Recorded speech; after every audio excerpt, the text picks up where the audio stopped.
Dealing with spark plugs is a lot like checking your phone on the toilet. They both involve porcelain. You don't want to drop anything. And 99.9% of the time, everything's fine and you don't worry about it. But some bad luck or a little slip up and things can go bad really quickly.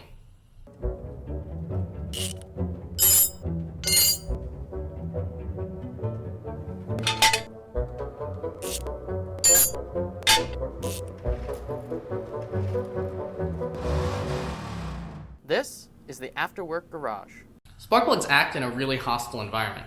They actually form part of the combustion chamber, so they're exposed to really high heat, high pressures, and the shock loads of repeated combustion.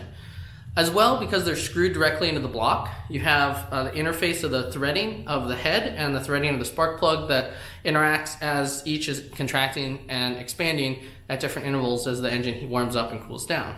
Now, there's a lot of common problems that you can have with spark plugs.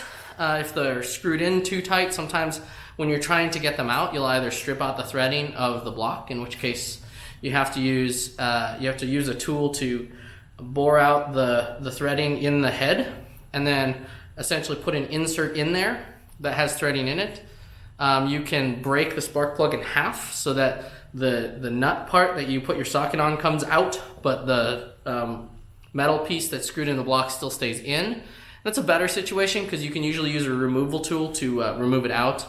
And then sometimes things just happen. So I had an old Ford F-150 with the 4.6 liter engine in the past that was notorious for blowing out spark plugs. And in fact, that's exactly what happened. I was driving down the road and I heard this and the spark plug had just blown right out of the head.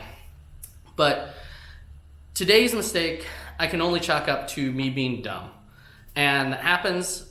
Stupid mistakes are inevitable. But I wanted to share the fun I had fixing that mistake with you guys now. I was filming the last little bit for a video I'm doing just for fun, taking a look at the insides of cylinders and the tops of pistons in a bunch of different engines.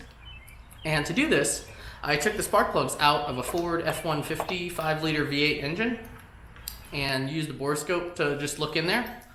And then when I was done, I put the spark plugs back in, but since the spark plug tubes are really long and the spark plugs are way down in there, I used an extension, just a ratchet with an extension on it and a socket.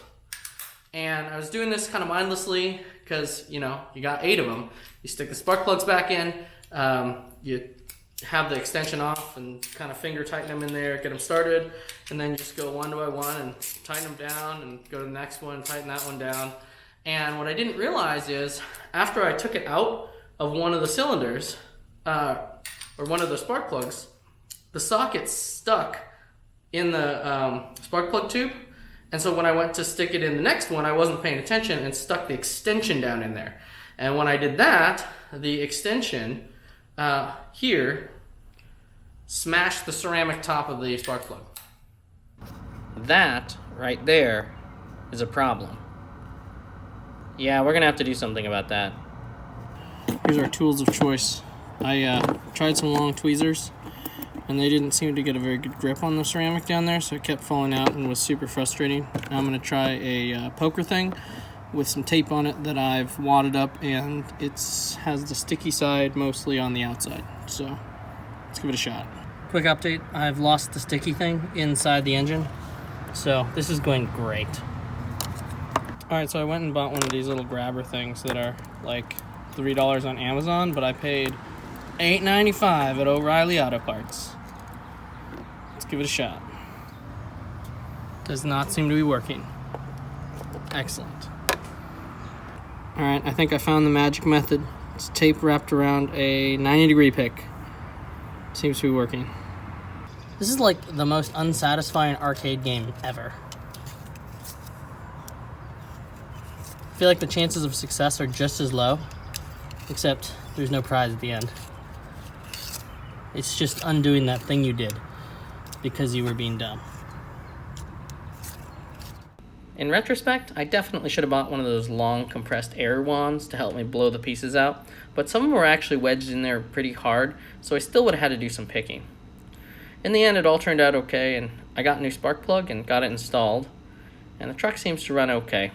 but I thought I'd share my struggles, mostly for amusement, but also to show how a mindless mistake can turn an easy job into kind of a pain in the butt really quickly. So an important thing to remember when something doesn't go quite right, in this case I knew something wasn't right away, pulled it out and I thought, oh my god, I broke the ceramic part, didn't I? Looked in there, obviously that was the case, is not to try to just push ahead right away, like jam a socket on there, try to take the spark plug out and put a new one in, but to take a second, figure out what the best course of action is so you don't do more damage. In this case, I definitely didn't want those little pieces dropping down into the cylinder and bouncing around. Those are really hard ceramic pieces, and they would just tear up the top of the cylinder, cylinder head, cylinder board, and cause more problems down the line.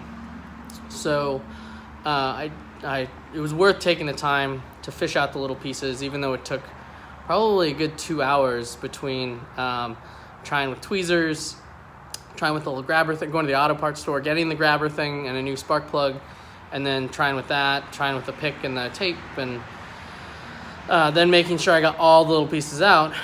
But I finally got it to a point where I'm comfortable taking the spark plug out and installing a new one. But anyways, thanks for watching, and I will see you next time on the Afterwork Garage.